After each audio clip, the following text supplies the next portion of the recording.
tentang pembunuhan berencana dengan ancaman hukuman mati. Sosok Kapolres Kediri yang menangis jenguk anak bungsu yang selamat dari pembunuhan satu keluarga guru, dikenal tegas.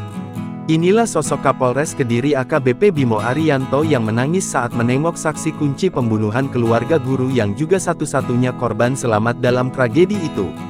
Korban selamat ini adalah SPY, 8 anak bungsu pasangan Agus Komarudin, 38, Kristina, 34, warga Dusun Gondang Legi, Desa Pandantoyo, Kecamatan Ngancar, Kabupaten Kediri, Kamis tanggal 5 Desember tahun 2024 pagi. Agus Komarudin 38, Kristina 34 tewas dalam peristiwa itu, sementara anak pertama mereka atau kakak SPY yang berinisial CAW, 12 juga ikut tewas. Pelaku yang diketahui bernama Yusak, adalah adik dari Kristina 37 istri Agus. Komarudin Yusak ditangkap di Kabupaten Lamongan, Jawa Timur. Pelaku Yusak juga sudah ditangkap oleh polisi. Tinggal SPY yang saat itu ditemukan dalam keadaan terluka parah dan kini sudah dirawat di Rumah Sakit Bayangkara Kota Kediri. Kondisi SPY yang sebatang kara membuat Kapolres Kediri terpanggil untuk menyambanginya. Kapolres Kediri yang dikenal tegas, tampak berkaca-kaca saat melihat kondisi SPY.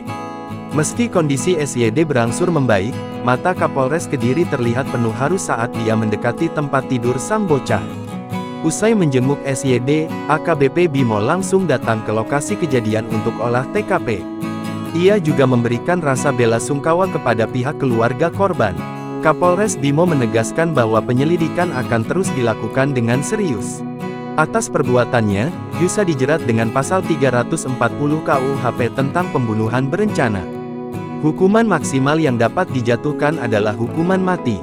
Melansir surya.co.id, AKBP Bimo Arianto adalah perwira polisi yang berpengalaman di bidang reserse.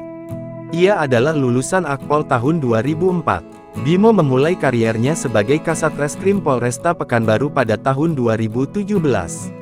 Kariernya terus menanjak naik hingga jadi Kapolres Bondowoso pada tahun 2023. Di tahun yang sama, Bimo dimutasi menjabat Kapolres Kediri.